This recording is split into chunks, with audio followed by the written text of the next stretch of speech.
Hello everyone, welcome to my channel. तो आज के इस वीडियो में डिस्कस करेंगे हम टाइप्स ऑफ सेट्स के बारे में। तो पिछले 3 वीडियो में हमने डिस्कस किया था सेट के डेफिनेशंस के बारे में और सेट के रिप्रेजेंटेशन के बारे में, और उससे रिलेटेड एग्जाम्पल्स हमने पिछले वीडियोस में डिस्कस किए थे। तो आज के इस वीडियो में हम डिस्कस करेंगे सेट्स के टाइप। तो सेट्स के टाइप्स के बारे में हम आज के लेक्चर्स में डिस्कस करेंगे। तो प्लीज़ वीडियो को स्टार्टिंग से एंड तक पूरा देखें। आई होप आपके सारे डाउट क्लियर हो जाएंगे। और इसमें कुछ इंपॉर्टेंट टाइप्स के हम आज के लेक्चर में सेट्स डिस्कस करेंगे, सेट्स के टाइप्स, और बचे हुए टाइप्स को हम नेक्स्ट लेक्चर में डिस्कस करेंगे। तो आज के लेक्चर में हम नंबर ऑफ एलिमेंट के बेसिस पे कि किसी सेट में कितने एलिमेंट हैं उसके बेसिस पे सेट्स को डिवाइड करेंगे। तो जो भी इस वीडियो को फर्स्ट टाइम देख रहे हैं तो प्लीज़ डिस्क्रिप्शन बॉक्स में बाकी सारे वीडियोस के लिंक प्रोवाइड किए हैं मैंने, तो आप वहां से जाके सारे पिछले वीडियोस देख सकते हैं, जिससे कि आपका पूरा डाउट क्लियर हो जाएगा। और प्लीज़ रेगुलर लेक्चर को अटेंड करें। अगर आप रेगुलर लेक्चर को अटेंड करते हो तो आपके सारे कॉन्सेप्ट क्लियर होंगे और आप एक सिस्टमेटिक वे में चलेंगे। और दूसरी बात, नोट्स बनाते हुए चलो। जो पॉइंट मैं बोलता हूँ उसको नोट्स बनाना है आपको सबको, और सबको नोट डाउन करना है। किसी भी पॉइंट पे अगर आपको डाउट होता है तो वो टाइम लिख के आप कमेंट बॉक्स में कमेंट कर सकते हो, और व्हाट्सएप वाले व्हाट्सएप पे बोल सकते हैं। तो स्टार्ट करते हैं आज का लेक्चर बिना टाइम वेस्ट किए। तो आज का जो टॉपिक है टाइप्स ऑफ सेट, जिसमें पहला बहुत ही इंपॉर्टेंट टाइप है एम्प्टी सेट। किसी सेट के पास अगर कोई भी नंबर ऑफ एलिमेंट ना हो। मैंने पहले ही कहा था कि जो आज हम डिस्कस करेंगे वो नंबर ऑफ एलिमेंट के बेसिस पे करेंगे। जैसे एक सेट है, किसी सेट के पास कितने नंबर ऑफ एलिमेंट है उसके बेसिस पे हम डिसाइड करेंगे कि सेट्स का टाइप क्या होगा। पहला सेट है एम्प्टी सेट। एम्प्टी सेट उस सेट को कहते हैं जिस सेट के पास कोई भी एलिमेंट ना हो, यानी कि 0 नंबर ऑफ एलिमेंट हो। अ set which does not contain any element is called empty set. इसी को हम नल सेट कहते हैं और इसी को वॉइड सेट कहते हैं। यानी कि एक खाली सेट। एक डब्बा ले लो, जिस डब्बे के अंदर कुछ मत रखो। मतलब एक बॉक्स, एक एम्प्टी बॉक्स बोलते हैं ना, एम्प्टी बॉक्स है। जैसे एक हम मोबाइल वगैरह में यूज करते हैं एम्प्टी, जिसको क्या बोलते हैं, रिसाइकल बिन हो गया। उसमें अगर कोई फोल्डर नहीं है, मतलब वो एक बॉक्स तो है बट उसके अंदर कुछ नहीं है। कोई एक फोल्डर बना दो और कोई भी उसके अंदर डॉक्यूमेंट्स मत रखो, तो वो एक एम्प्टी डॉक्यूमेंट है, बट फिर भी वो एक डॉक्यूमेंट होगा। ऐसे ही सेट के अंदर अगर हम कुछ ना रखें तो उस सेट को कहेंगे कि वो एक एम्प्टी सेट है। और उसके पास कितने नंबर ऑफ एलिमेंट है, तो 0 एलिमेंट है। नंबर ऑफ एलिमेंट 0 है, उसके अंदर 0 नहीं है, सेट के अंदर कुछ नहीं है, उसे हम कहते हैं, क्या बोलते हैं उसको, एम्प्टी सेट। अब कुछ एग्जाम्पल्स के बारे में डिस्कस करते हैं। X is a student presently studying in both class 10th and 11th। ये कह रहा है एक ऐसा सेट है कि एक ही स्टूडेंट सेम टाइम पे 2 क्लास में लेक्चर अटेंड कर रहे हैं, बट ये पॉसिबल ही नहीं है। कोई एक स्टूडेंट 10th या 11th में से किसी एक ही क्लास में पढ़ सकता है, वो एक साथ 2 क्लास में एडमिशन नहीं ले सकता, 2 क्लास में वो नहीं पढ़ सकता। तो देयरफॉर ये पॉसिबल ही नहीं है। यानी कि ये पॉसिबल जो चीज़ नहीं होता, मतलब उसके पास ऐसा कोई भी स्टूडेंट नहीं होगा जो 10th और 11th में साथ में स्टडी करे। देयरफॉर ये सेट कैसा हो जाएगा, empty set. This is the example of, practical example of empty set. एक सेट और है, जैसा कि हमें नेचुरल नंबर के बारे में पता होना चाहिए। नेचुरल नंबर जो है 1 से स्टार्ट होता है, 2, 3, 4, ऐसे ही नेचुरल नंबर हमारी बढ़ते जाती है, ये खत्म नहीं होता। इनफाइनाइट सेट है। आगे चल के हम लोग देखेंगे कि इनफाइनाइट सेट भी क्या होता है। कह रहा है कि एक सेट है, अब आपको ये आदत हो जानी चाहिए सेट बिल्डर फॉर्म में लिखने की, कि ए के पास वो सारे एलिमेंट हैं जो 1 और 2 के बीच में आ रहे हैं, 1 और 2 के बीच में, such that x is a natural number. अब ये देख लो, ये सारे नेचुरल नंबर है। कह रहा है 1 और 2 के बीच में, 1 और 2 को छोड़ के, क्योंकि लेस देन है तो लेस देन में वो सारे x आएंगे जो 1 और 2 को छोड़ के इसके बीच में जितने भी नेचुरल नंबर होंगे। बट 1 और 2 के बीच में ऐसा कोई नेचुरल नंबर नहीं है, तो देयरफॉर ये सेट कैसा हो जाएगा, एम्प्टी सेट होगा, क्योंकि 1 और 2 के बीच में कोई नेचुरल नंबर नहीं होता। 1 और 2 को लेके बोलते तो 1 और 2 आते, बट उसमें कह रहा है 1 और 2 के बीच में कितने नेचुरल नंबर है, तो 1 और 2 के बीच में एक भी नेचुरल नंबर नहीं है। देयरफॉर ये सेट कैसा हो जाएगा, द गिवन सेट इज है ना एम्प्टी सेट। ठीक है, तो ये जो सेट है ये एम्प्टी सेट। ये सेकेंड एग्जाम्पल था जो कि मैथमेटिकल एग्जाम्पल है। अब ये देखो क्वेश्चन नंबर 3, इस सेट के अंदर वो सारे एक्स होंगे जो इस इक्वेशन को सेटिस्फाई करे और एक्स रैशनल नंबर होगा। अब रैशनल नंबर का डेफिनेशन आपको पता होना चाहिए, या तो उसे मैं p बाई क्यू के फॉर्म में लिख दूं और q क्या होना चाहिए, non zero, where p and q are integers. ठीक है, p और q इंटीजर्स है और q नॉन जीरो होना चाहिए, इसे हम कहते हैं सेट ऑफ रैशनल नंबर। या तो हम ये कह सकते हैं कि वो non terminating, terminating and recurring number. Terminating मतलब जैसे 2.36 ये टर्मिनेट हो गया, या फिर क्या होना चाहिए, रिकरिंग होना चाहिए, जैसे 2.3333। तो इसे मैं कैसे लिख सकता हूँ, 2.3 के ऊपर बार लगा देंगे, यानी कि 3 बार बार रिपीट हो रहा है। तो ऐसे अगर नंबर होंगे या तो रिकरिंग या तो टर्मिनेटिंग, उसे हम कहते हैं रैशनल नंबर।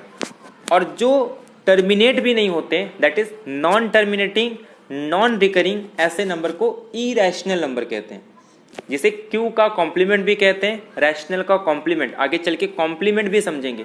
कॉम्प्लीमेंट मतलब उस सेट को छोड़ के जो रैशनल नहीं होते उसे इरैशनल बोलेंगे। कॉम्प्लीमेंट का मतलब आगे हम लोग डिटेल में डिस्कस करेंगे। अभी समझो, कॉम्प्लीमेंट बोलेंगे तो मतलब उसको छोड़ के, जिस चीज का कॉम्प्लीमेंट बोल रहे हैं उसको छोड़ के, तो रैशनल को छोड़ के जो बचता है उसे इरैशनल कहते हैं। अब ध्यान से सुनो, कह रहा है कि x square minus 2 is equal to 0 को सॉल्व करो। अगर मैं इसको सॉल्व करूंगा, रूल क्या होता है, सारे नंबर्स को एक साइड लेके आ जाओ, that is x square is equal to 2। और जब इसको सॉल्व करेंगे तो स्क्वायर से जब वैल्यू बाहर निकलती है, दो वैल्यू आती है, एक प्लस माइनस √2। यह आपको पता होगा, आपने 9th स्टैंडर्ड में पढ़ा होगा कि √2 is an irrational number. √2 irrational number होता है क्योंकि मैं इसे p बाई क्यू के फॉर्म में रिप्रेजेंट नहीं कर सकता हूं, या फिर ये कह सकते हैं इसकी अप्रोक्सीमेट वैल्यू होती है 1.414, बट ये एग्जैक्ट वैल्यू नहीं है। अप्रोक्सीमेट में और एग्जैक्ट में डिफरेंस होता है। तो ये ना टर्मिनेट होता है ना ही रिकरिंग होता है, इसीलिए इस नंबर को हम कहते हैं ये इरैशनल नंबर है। और इसको रियल लाइन पे प्लॉट करने के लिए हम ज्योमेट्रिक का यूज करते हैं। एक 1 डिस्टेंस का हम लोग स्केल से लेंथ लेते हैं, फिर एक प्रोटेक्टर से जो राउंडर होता है उससे पाइथागोरस थ्योरम का यूज करके, क्योंकि अगर दो साइड पाइथागोरम है तो उसका जो हाइपोटेनियस होगा वो √2 होगा। तो फिर हम लोग एक रेडियस ड्रॉ करके रियल लाइन पे प्लॉट करते हैं, जो कि एक नंबर इरैशनल है। क्योंकि मैं स्केल से डायरेक्टली इरैशनल नंबर नहीं ले सकता हूँ, तो हम लोग क्या करते हैं, पाइथागोरस थ्योरम का यूज करके इरैशनल नंबर रियल लाइन पे ड्रॉ करते थे। तो √2, √3, √5 ये सारे कैसे इरैशनल नंबर। तो देयरफॉर इस सेट के पास ऐसा कोई नंबर नहीं होगा जो रैशनल हो और इस इक्वेशन को सेटिस्फाई कर रहा है। एंड आ गया मतलब दोनों कंडीशन सेटिस्फाई होना चाहिए। आगे चल के एंड और को हम लोग डिटेल में डिस्कस करेंगे, बट याद रखना एंड मतलब दोनों के दोनों होने चाहिए। नेक्स्ट एग्जांपल देखते हैं। नेक्स्ट एग्जांपल कह रहा है कि सी सेट के अंदर वो सारे इवन प्राइम नंबर होंगे ग्रेटर देन 2 से बड़े जितने भी इवन प्राइम नंबर होंगे। अब ये मैंने आपको बताया था कि प्राइम नंबर 2 से स्टार्ट होता है, 2, 3, 5 और 7। मैंने आपको कई लेक्चर्स में स्टार्टिंग के लेक्चर से बता दिया था, जितने हो सकते हैं प्राइम नंबर याद कर लो। प्राइम नंबर 100 तक तो आपको प्राइम नंबर याद ही होना चाहिए, भले धीरे धीरे याद हो, बट 100 तक के जितने भी प्राइम नंबर है 2, 3, 5, 7, 11, 13, 19 ये सब जितने भी प्राइम नंबर है वो आपको 100 तक अच्छे से याद होने चाहिए। टोटल 25 प्राइम नंबर है 1 से लेके 100 तक, और टोटल 15 प्राइम नंबर है 1 से लेके 50 तक। तो 1 से लेके 50 तक के बीच में 15 रैशनल प्राइम नंबर है, और 51 से लेके 60 तक के बीच में टोटल 10 प्राइम नंबर है। तो टोटल कितने हो गए, 25 प्राइम नंबर्स हो गए 1 और 100 के बीच में, 1 से लेके 100 के बीच में। ठीक है, तो ये आपको याद होना चाहिए कि कौन कौन से वो प्राइम नंबर है। लेकिन एक नोट और याद रखना चाहिए जो आपको 9 से ही पढ़ाते आ रहे हैं कि इवन प्राइम नंबर, एक लौता इवन प्राइम नंबर है 2। और जब मैं ये बोल दूं कि 2 से ग्रेटर प्राइम, 2 से ग्रेटर इवन प्राइम, 2 के बाद जितने भी प्राइम होंगे ऑड होंगे। अब ये कह रहा है कि प्राइम भी चाहिए और 2 से ग्रेटर भी चाहिए। 2 is an even prime number greater than 2, greater than 2, greater than 2, even हो प्राइम हो ऐसा पॉसिबल ही नहीं, वो ऑड ही होता है। सारे ऑड प्राइम होंगे ऐसा जरूरी नहीं है, बट सारे प्राइम नंबर एक्सेप्ट 2 क्या होते हैं, प्राइम नंबर होते हैं। 2 को छोड़ के 2 इकलौता इवन प्राइम नंबर है, तो देयरफॉर ये सेट भी कैसा हो जाएगा, एम्प्टी। और एम्प्टी सेट को हम लोग या तो इस तरीके से डिनोट करते हैं, एक सेट है जिसके अंदर कोई एलिमेंट ना रखो, या फिर इस सेट को एक नोटेशन से डिनोट करते हैं जिसे फाई बोलते हैं। एक्चुअल में ये फाई नहीं है, फाई कुछ इस तरीके से होता है, ये थोड़ा सा चेंज होता है। इसे हम हिब्रू में एक लेटर है, इसका नाम कुछ और ही है, इसे हम फाई नहीं कहते, ये आपको पता होना चाहिए कि बट इसे हम फाई के जैसा दिखता है, बट ये है नहीं फाई, बट इसे हम लोग यूजुअली फाई के जैसा दिखता है इसके लिए फाई बोलते हैं, बट ये एक्चुअली फाई है नहीं है, ये आपको याद रखना। फिफ्थ पॉइंट ये कह रहा है कि x square is equal to 4, वो सारे एक्स जो x square is equal to 4, कि जिसका स्क्वायर करने पे आंसर 4 आना चाहिए और एक्स ऑड नंबर है। अब ध्यान सुनो, जब मैं एक्स स्क्वायर को सॉल्व करूंगा तो इसके दो आंसर आएंगे, एक तो आ जाएगा प्लस माइनस 2, ये दोनों कैसे इंटीजर्स है, इवन इंटीजर्स है, 2 माइनस 2 दोनों इवन इंटीजर्स है। 2 इवन नेचुरल नंबर है और -2 और 2 इवन इंटीजर्स है। ये नोट याद रखना, जब आप प्लस माइनस को भी इवन कहना चाहते हो या ऑड कहना चाहते हो तो आप इवन नंबर्स मत बोलो, आपको पूरा बोलना पड़ेगा इवन इंटीजर्स, क्योंकि जो इवन ऑड है ना ये नेचुरल नंबर का सबसेट होता है।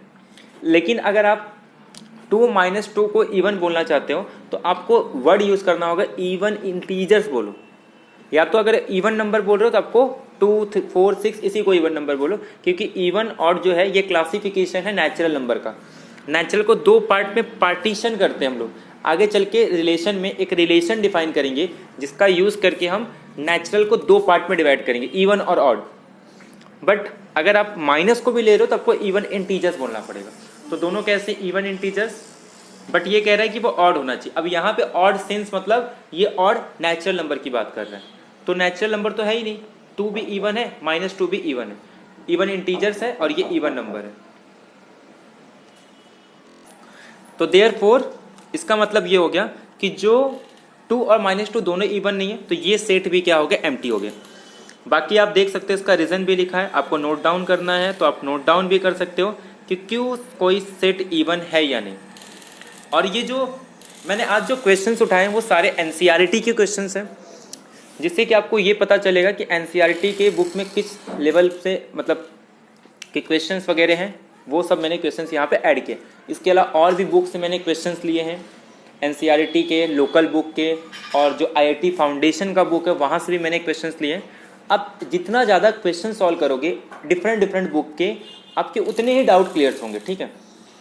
तो ज़्यादा क्वेश्चन करो, क्योंकि क्वेश्चन जितने ज़्यादा सॉल्व करोगे, कॉन्सेप्ट क्लियर करने के बाद अगर आप जितना क्वेश्चन सॉल्व करते हो उतना आपका कॉन्सेप्ट क्लियर होगा और आपके लिए बेनिफिट होगा, ठीक है।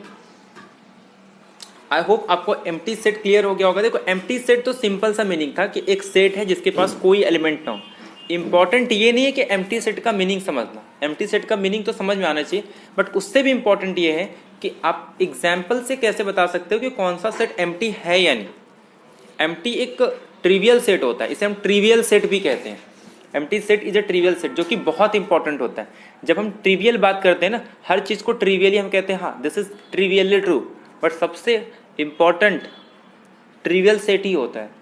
ट्रिवियल सेट को ही प्रूव करने में हालत खराब हो जाता है, जिसे हम यूजुअली बोलते हैं कि ट्रिवियल सेट है ये तो ट्रू होगा।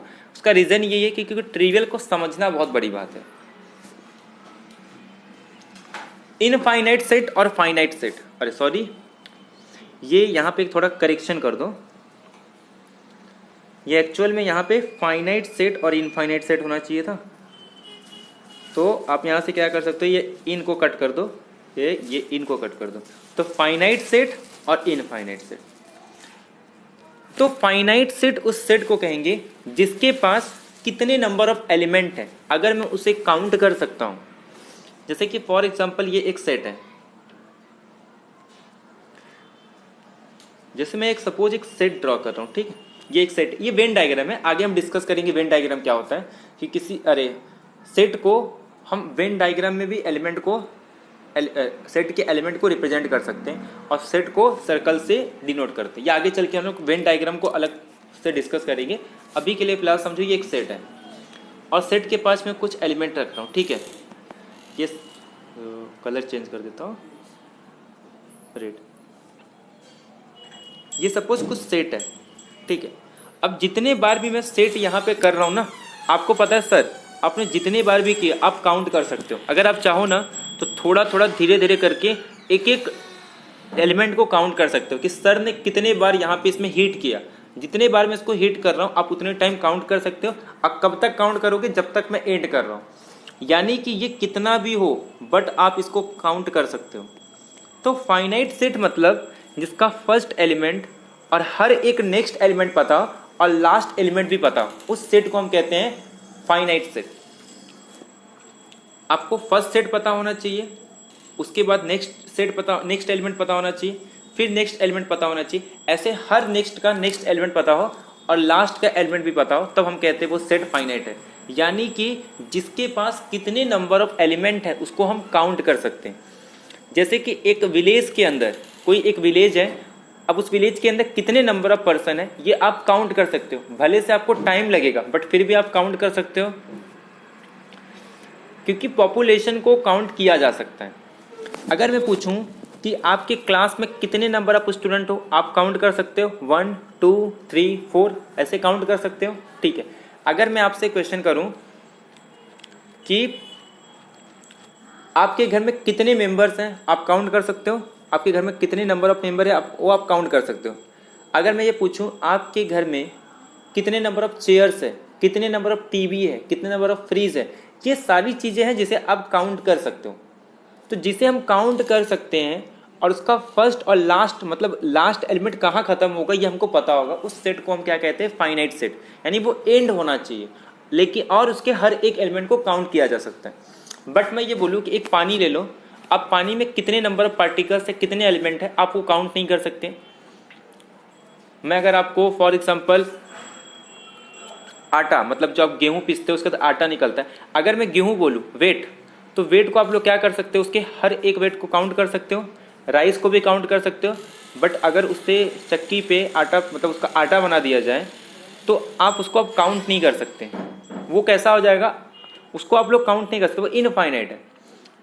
बट जो हमारे पास पहले जो वेट या राइस होते हैं उसके हर एक एलिमेंट को काउंट कर सकते और कहीं ना कहीं ख़त्म होगा। तो ये आपको समझ में आना चाहिए कि जिस चीज़ को हम काउंट कर सकते हैं जो कहीं ना कहीं एंड होता है उसको हम लोग कहते हैं। पहली बात तो काउंटिंग करने आना चाहिए। एंड तो बहुत सारी चीज़ें हो जाती है, जैसे मैं ले लूँ आगे चल के हम लोग डिस्कस करेंगे ओपन इंटरवल, ये एंड तो होता है बट इसके एलिमेंट को काउंट नहीं कर सकते। तो इस तरीके से होना चाहिए। कंटिन्यूस चीज़ को हम काउंट नहीं कर पाते। जैसे पानी का अगर मैं इतना छोटा बूंद भी ले लूँ ना थोड़ा सा, तो भी काउंट नहीं कर सकते, भले से वो कितना एंड तो हो रहा है। तो याद रखना काउंट करने भी आना चाहिए और एंड भी होना चाहिए। अब सेट में समझते हैं। जैसे एक सेट है, मैं लिख दूँ 1 2 3, कितने नंबर ऑफ एलिमेंट है? 1 2 3। तो इस सेट के पास कितने एलिमेंट हैं? 3 एलिमेंट है। तो जब भी किसी सेट के पास इतने एलिमेंट हो जिसे हम काउंट कर सकते हो उसे कहते हैं, ये n कट कर दो, फाइनाइट सेट। और जो सेट फाइनाइट नहीं होगा उसे हम कहते हैं इनफाइनाइट सेट, ठीक है। तो जो सेट फाइनाइट नहीं होता है उसे हम क्या कहते हैं? Infinite set. अब एग्जांपल देखते हैं, आपको और क्लियर होगा। A set which is empty और consist a definite number of element, एक ऐसा सेट जो या तो एम्प्टी हो। अच्छा एक चीज़ है, अब एम्प्टी सेट के पास कितने एलिमेंट है? 0 एलिमेंट है। तो एम्प्टी सेट को अलग से इंक्लूड किया कि एम्प्टी सेट या जिसके पास एक डेफिनेट नंबर ऑफ एलिमेंट्स हो उस सेट को हम कहते हैं फाइनाइट सेट। अदरवाइज सेट को इनफाइनाइट कहेंगे। जिसके पास एक डेफिनेट नंबर ऑफ एलिमेंट हो उसी सेट को फाइनाइट कहेंगे, अदरवाइज किसी भी सेट को इनफाइनाइट सेट कहेंगे। और अगर कोई सेट फाइनाइट है तो उसके नंबर ऑफ एलिमेंट को काउंट कर सकते हैं और उसके नंबर ऑफ एलिमेंट को लिखते हैं n ऑफ a, या फिर इसी को सेट के अंदर एक नाम दिया जाता है कार्डिनलिटी करके, जिसे हम लिखते हैं ए सेट की कार्डिनलिटी, यानी कि नंबर ऑफ एलिमेंट। तो मैथ्स में जब भी सेट की बात करते हैं हम ये नहीं बोलेंगे कि उसके अंदर नंबर ऑफ एलिमेंट कितने हैं, हम यूज़ करेंगे कि सेट की कार्डिनलिटी कितनी है, सेट की कार्डिनलिटी कितनी है, सेट की कार्डिनलिटी कितनी है, न कि सेट के पास नंबर ऑफ एलिमेंट्स कितने हैं। इसका मीनिंग ये होता है सेट के अंदर कार्डिनलिटी। एग्जाम्पल देखते हैं, जैसे देखो ये सेट को फाइनाइट क्यों बोल रहे हैं, क्योंकि मुझे पता है इसके पास कितने एलिमेंट है। आप बोलोगे सर देखो 1 2 3 4 5, इस सेट के पास 5 नंबर ऑफ एलिमेंट है, इस सेट के पास 1 2 3 4 5 6। एक तो मैं काउंट कर पा रहा हूं, दूसरी बात तो ये एंड भी हो रहा है, इसके लिए इसके पास कितने एलिमेंट है, 6 एलिमेंट है। और एक एग्जांपल लेते हैं, main living presently in a different parts of the world, पूरे वर्ल्ड में अलग अलग जगह कितने नंबर ऑफ पीपल हैं, इसे भी हम काउंट कर सकते हैं। टाइम लगेगा बट काउंट किया जा सकता है। क्यों, कहीं ना कहीं स्टार्टिंग वाला बंदा है, कहीं ना कहीं जो आखिरी समय जिसका बर्थ हुआ है वो एंड बंदा है, और हर एक दूसरे मेंबर को काउंट भी कर सकते हैं। ये पहला मेंबर, ये दूसरा मेंबर। अगर मैं 5 मेंबर को काउंट कर सकता हूँ, इसका मतलब मैं 10 मेंबर को काउंट कर सकता हूँ, इसका मतलब मैं 100 मेंबर को भी काउंट कर सकता हूँ, इसका मतलब मैं 1000 मेंबर को भी काउंट कर सकता हूँ। और अगर मुझे आखिरी पता है, कहाँ खत्म होगा ये नहीं पता है, तो मैं आखिरी मेंबर को भी काउंट कर सकता हूँ, भले से टाइम लगेगा बट काउंट किया जा सकता है। तो ये सेट भी कैसा हो जाएगा, फाइनाइट सेट। ठीक है। और एक example, W with the set of days of the week. एक वीक के अंदर कितने डेज होते हैं, आपको पता होगा 7 डेज होते हैं एक वीक के अंदर। Sunday, Monday, Tuesday, Wednesday, Thursday, Friday, Saturday. कितने डेज होते हैं, 7। कितने एलिमेंट हो गए, 7। फाइनाइट है, काउंट कर रहे हैं हम लोग। Next example, S be the set of solution of the equation. एक इक्वेशन दिया है, अच्छा इसका मतलब होता है स्क्वायर। हाँ, ये आपको हर जगह यूज़ किया हूँ मैं। इसका मतलब होता है एक्स स्क्वायर। तो x square minus 16 is equal to 0। Solve करने पे क्या मिलेगा, ये x square is equal to 16। इसकी 2 वैल्यू आएगी, यहाँ से एक्स की 2 वैल्यू आ जाएगी। क्या क्या, x is equal two plus minus 4। कितने एलिमेंट है, एक सेट है जिसके पास 2 एलिमेंट है। कौन कौन से, एक तो -4 और एक तो 4। काउंट कर सकता हूँ, हाँ। तो कितने रूट होंगे, 2 रूट होंगे। तो ये भी फाइनाइट सेट होगा। जी, set of points on a line. अब देखो ये एक लाइन है, इसके पास कितने पॉइंट है, काउंट करके दिखाओ। हर एक पॉइंट के बाद नेक्स्ट पॉइंट क्या होगा किसी को नहीं पता है। मैं कितना भी छोटा ले लूँ, कौन सा नेक्स्ट पॉइंट होगा किसी को नहीं पता, मैं काउंट ही नहीं कर सकता हूँ। इतने लाइन ड्रॉ कर सकता हूँ ना कि हर 2 पॉइंट के बीच में, ये याद रखना एक बहुत इंपॉर्टेंट है, मैं आगे बहुत बार यूज़ करूँगा। रियल लाइन के अंदर किसी भी 2 नंबर के बीच में, नोट करके लिख लो इसको, एक अलग है तो एक प्रॉपर्टी भी लिख लो, आर्किमेडियन प्रॉपर्टी करके। क्या होता है, देखो कुछ चीज़ें ऐसी है ना जिससे ध्यान रखो, बहुत जगह यूज़ भी होगा, बट वो जो मैं वर्ड यूज़ कर रहा हूँ वो आगे चल के यूज़ करेंगे, बट उसको खाली लिख के रखो, बहुत इंपॉर्टेंट है, वो यूज़ बहुत होने वाला है। तो क्या लिखोगे, आर्किमेडियन property. आर्किमेडियन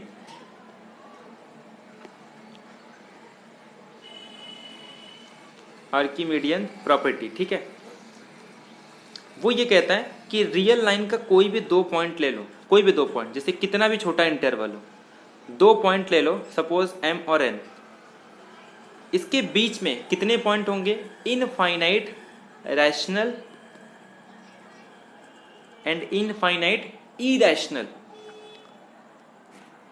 in real line between any 2 real number there are infinite rational as well as irrational. फिर से रिपीट कर रहा हूं, Archimedean property, in real line between any 2 real number, between any 2 real number there are infinite rational as well as irrational number. ये चीज याद रखना चाहिए। तो इसका मतलब अगर मैं कोई भी 2 पॉइंट पुट करूं तो उसके बीच में कितने नंबर होंगे, इनफाइनाइट रैशनल और इनफाइनाइट इरैशनल। तो इसीलिए रियल लाइन पे कितने पॉइंट हो गए इसे हम काउंट नहीं कर सकते। तो ये कैसा एग्जांपल हो गया इनफाइनाइट सेट का, क्योंकि इसे काउंट ही नहीं कर सकते। मैं कितना भी छोटा क्यों ना ले लूँ, मैं उसको काउंट नहीं कर सकता। मैंने इसके लिए काउंटिंग से डेफिनेशन बताया था फाइनाइट का, कि जिसे काउंट किया जा सके और वो एंड भी हो जाए।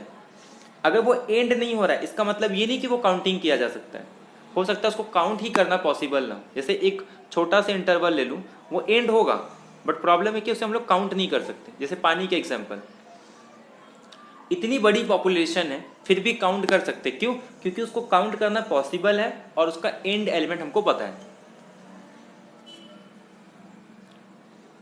तो ये हो गया। नेक्स्ट एग्जाम आता है इक्वल सेट। अब देखो इक्वल हम लोग हर जगह पढ़ रहे हैं, हमने मैट्रिक्स के अंदर भी इक्वल पढ़ा था, अब यहाँ पे भी इक्वल सेट पढ़ेंगे। मैट्रिक्स के अंदर हम क्या कहते थे, वो भी एक सेट था जब हर एक एलिमेंट यानी कि दो चीज़ें सेम हो। इक्वल का मतलब ये होता है दोनों चीज़ें सेम हो, बट डेफिनेशन बहुत इंपॉर्टेंट होता है क्योंकि उसकी अपनी खुद की प्रॉपर्टी होती है और उसका हम लोग यूज़ करते हैं किसी और चीज़ को सॉल्व करने में। तो ऐसा नहीं कि सेम को हम लोग डायरेक्ट बोल देंगे, उस सेट के अंदर डेफिनेशन क्या है हमें वो समझ में आना चाहिए। Two set are said to be equal if they have exactly same number of same element. देखो मैट्रिक्स में याद है यही बताया था मैंने कि पहले तो ऑर्डर सेम होनी चाहिए, ऐसे ही दो सेट को इक्वल बताने के लिए पहले तो दोनों सेट में सेम नंबर ऑफ एलिमेंट होने चाहिए। अब बाद में चेक करो कि दोनों के पास एलिमेंट भी सेम होने चाहिए। Same number of element eligibility है कि वो एलिजिबल होना चाहिए इक्वल होने के लिए। उसकी कंडीशन ये है कि सेट के पास सेम नंबर ऑफ एलिमेंट होने चाहिए और वो सब सेम होने चाहिए, क्योंकि सेम नंबर ऑफ एलिमेंट को और एक नाम देते हैं जिसे हम कहते हैं equivalent set, equi potential set, similar set, जो आगे हम डिस्कस करेंगे। ठीक है, तो इक्वल सेट मतलब same number of element and same element. उसको इस तरीके से लिखा जाता है कि ए और बी दोनों आपस में इक्वल होंगे। एग्जाम्पल, अदरवाइज कि सेट्स क्या होंगे अनइक्वल, और उसको लिखेंगे कि ए जो है वो बी के इक्वल नहीं है। ये आपको क्लियर हो गया होगा। ठीक, अब ये एक सेट है, ए सेट के पास 1 2 3 4 एलिमेंट है, बी सेट के पास 3 1 4 2 है। स्टार्टिंग में ही बता चुका हूँ लिस्टेड मेथड में ऑर्डर सेट के अंदर इंपॉर्टेंट नहीं होता है, हो सकता है दोनों सेट इक्वल हो। क्यों इक्वल हो? पहली कंडीशन, क्या दोनों के पास सेम नंबर ऑफ एलिमेंट है? आप बोलोगे यस सर। इसके पास कितने एलिमेंट है? आप बोलोगे सर 4। इसके पास कितने एलिमेंट है? आप लोग बोलोगे सर 4। मतलब एलिजिबल है सेट इक्वल होने के लिए? बोलोगे यस सर एलिजिबल है। इसका रीजन ये है क्योंकि दोनों के पास सेम नंबर ऑफ एलिमेंट। अब सेकेंड कंडीशन क्या है कि सर सेम एलिमेंट होने चाहिए। देख लेते हैं, 1 इसके पास है, क्या इसके पास 1 है? बोलोगे हाँ। 2 इसके पास है, क्या इसके पास 2 है? देखो 2 2 के पास चले गया, 3 3 के पास चले गया, 4 4 के पास चलेगा।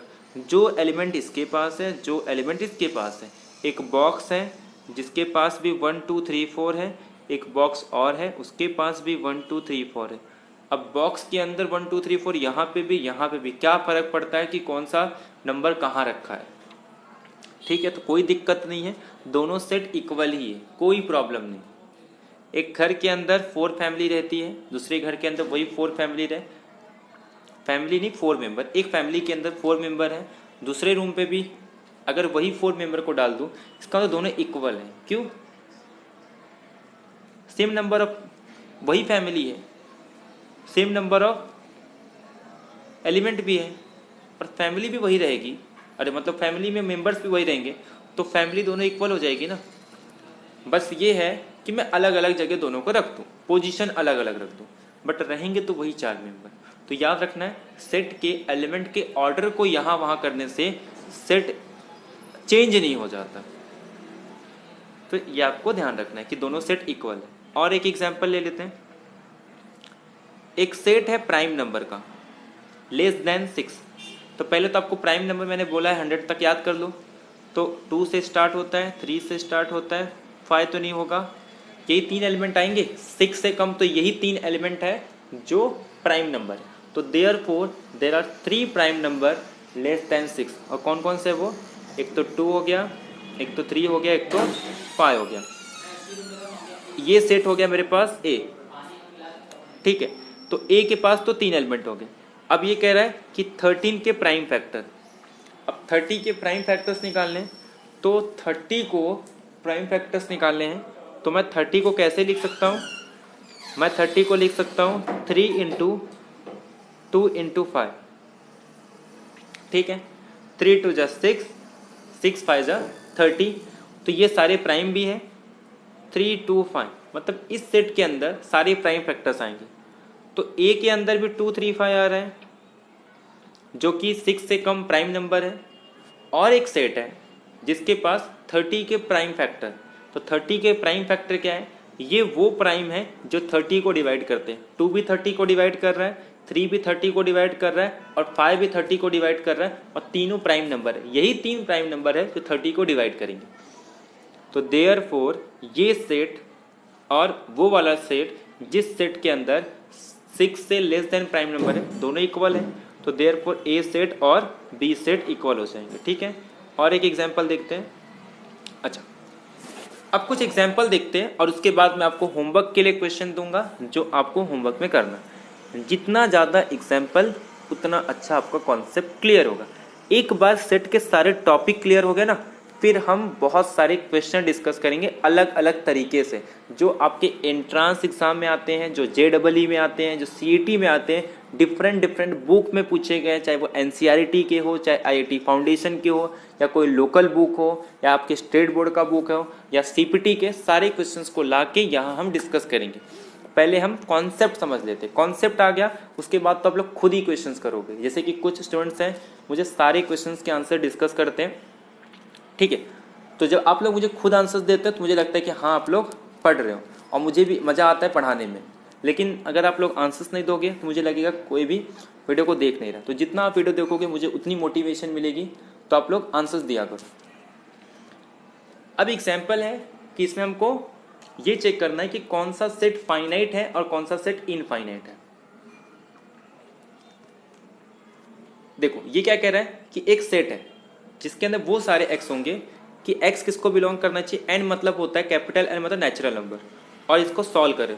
इसको सॉल्व करने पे इसकी दो वैल्यू आएगी। अब या तो ये जीरो होगा, अगर ये जीरो हो गया तो आंसर 1, ये जीरो हो गया तो आंसर 2। मतलब एक सेट है जिसके पास 1 और 2 एलिमेंट हो। अब दो ही एलिमेंट है, मतलब ये सेट कैसा है, काउंटेबल है, अरे सॉरी फाइनाइट सेट है, ठीक है। ये सेट क्या कह रहा है कि वो नेचुरल नंबर जिसका स्क्वायर करने पे 4 आना चाहिए।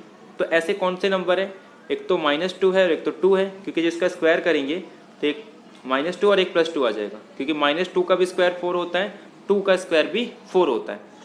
तो देयरफॉर इसमें एक ही नंबर आएगा, -2 भी नहीं होगा क्योंकि x नेचुरल नंबर बोला है।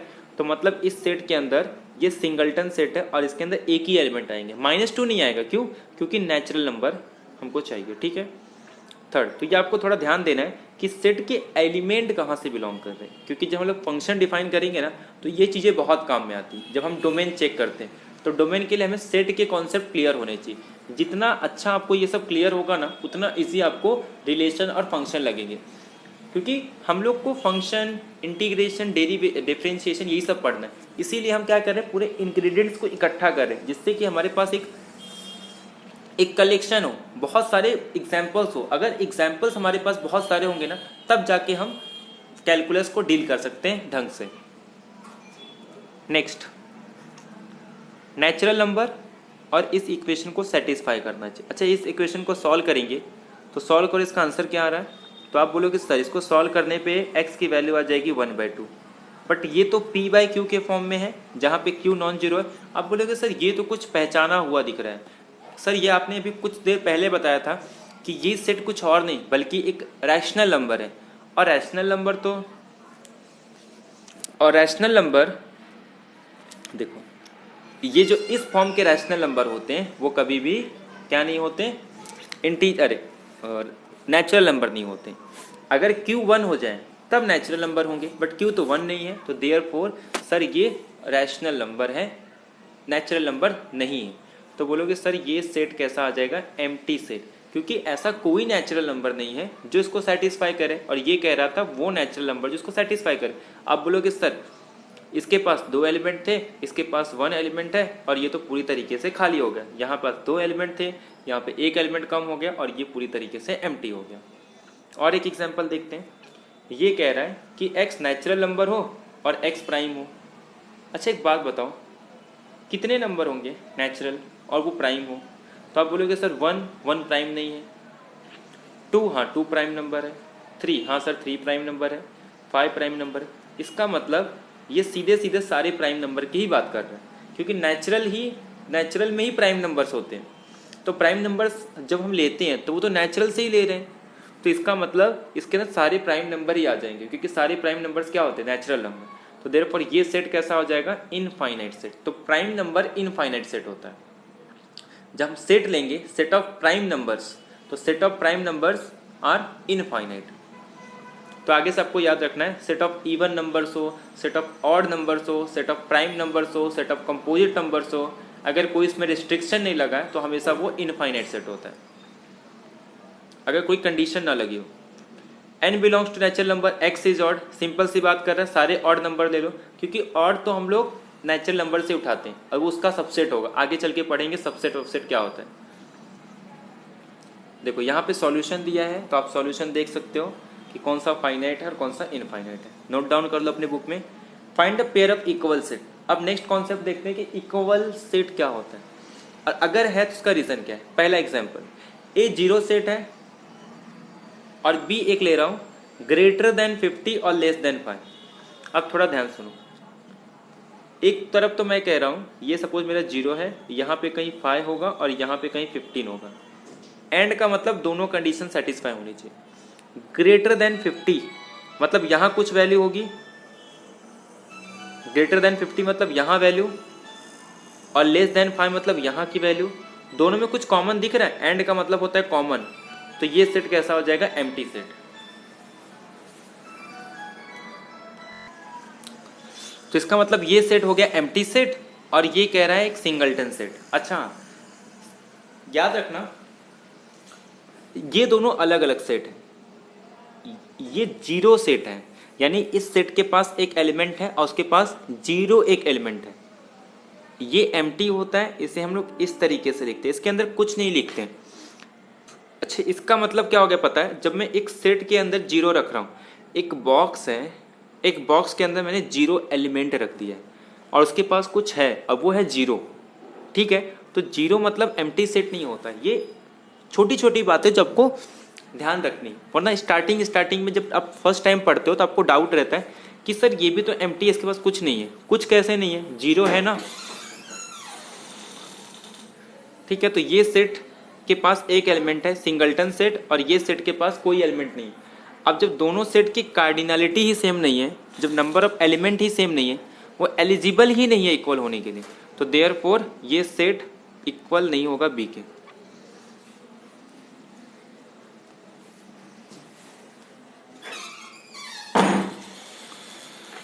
नेक्स्ट एग्जाम्पल, सी और डी। सी सेट में क्या कह रहा है कि x minus 5 is equal to 0। तो यहां पे कौन से एलिमेंट आएंगे, x इज इक्वल टू 5। तो इसके पास 0 है, इसके पास एम्प्टी सेट, और थर्ड वाला 5। नेक्स्ट देखते हैं, इसमें कह रहा है वो सारे नंबर जिसका स्क्वायर करने पे 25 होता है। तो दो नंबर आएंगे, एक तो -5 और एक तो 5। ये कह रहा है ई के अंदर पॉजिटिव रूट्स होंगे इस इक्वेशन के। अब देखो इसको सॉल्व करने के लिए क्या करते हैं हम लोग, ऐसा दो नंबर ढूंढते हैं जिसको मल्टीप्लाई करने पे -15 आना चाहिए और प्लस माइनस करने पे -2, यानी x का कोएफिशिएंट आना चाहिए और ये कांस्टेंट नंबर। तो हम लोग कौन कौन सा नंबर ले लेंगे, एक तो ले लेंगे 5 और एक तो ले लेंगे 3। दोनों को मल्टीप्लिकेशन करने पे 15 आ रहा है, साइन एडजस्ट करना है तो ग्रेटर को -5 ले लेंगे और +3 इसको। तो -5 इंटू 3 -15 और -5 + 3 -2। तो देयरफॉर -5 और 3 इस इक्वेशन को सेटिस्फाई कर रहा है, बट हमें कैसा रूट ढूंढना है, पॉजिटिव रूट। तो एक ही रूट आएंगे, दैट इज 3। तो इसके पास एलिमेंट आ गया 3। अब नेक्स्ट एग्जाम्पल देखते हैं। अच्छा ये हो गया, अब एक एक करके सारे एग्जाम्पल देख लेते हैं। इसके पास 0, ये एम्प्टी सेट है, इसके पास कौन से एलिमेंट थे, 5, थर्ड के पास, फोर्थ के पास एलिमेंट है -5 और 5, और लास्ट के पास एलिमेंट है कौन से एलिमेंट थे इसके पास, 3। तो therefore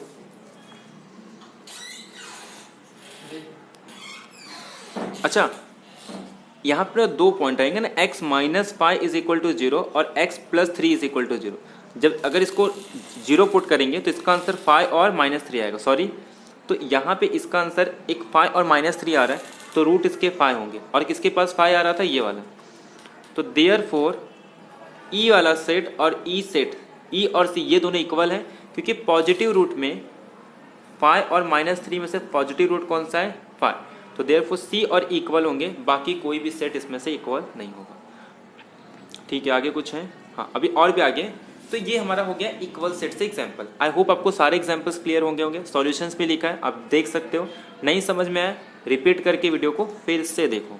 next example, which of the following pair of sets are equal. कौन से फॉलोइंग सेट्स क्या है, इक्वल। एक्स लेटर है एलॉय वर्ड का। अब मैंने आपको, अब चले जाओ उसमें, किसमें, रोस्टर फॉर्म में। जब लिस्ट बनाओगे ना, इस बात का ध्यान रखना, कोई भी एलिमेंट रिपीट नहीं होना चाहिए। एलिमेंट के चाहे जैसे एडजस्ट करो आगे पीछे, बट कोई भी एलिमेंट रिपीट नहीं होना चाहिए। तो इसमें कितने एलिमेंट आएंगे, ए एल ओ वाई, ये 4 ही एलिमेंट आएंगे। क्यों, क्योंकि एल रिपीट हो रहा है और रिपीटेशन को 1 टाइम ही लिखते हैं। बी एक सेट है लॉयल का, तो लॉयल के पास कितने एलिमेंट होंगे, एल ओ वाई और ए। अब ये चेक कर लो, क्या एल इसके पास था, हाँ एल है। क्या ओ इसके पास है, हाँ है। वाई इसके पास है, हाँ है। ए इसके पास है, हाँ है। तो देयरफॉर ये दोनों सेट इक्वल है, खाली लिखने का तरीका अलग है। जैसे कि वो एग्जांपल याद है, ईट वाला, ईट को हम लोग ईट लिख सकते हैं, ईट को हम लोग एट लिख सकते हैं, एट को हम लोग टी लिख सकते हैं, उसको हम लोग टे लिख सकते हैं। तो एक ही 3 ही लेटर्स को हम लोग अलग अलग तरीके से लिख सकते हैं और सारे सेट्स क्या होते हैं, इक्वल होते हैं। एक सेट है जिसके पास इंटीजर्स होंगे, जेड मतलब इंटीजर्स, मतलब 1 2 3 0 और उसी में 1 2 3 में निगेटिव लगा दो।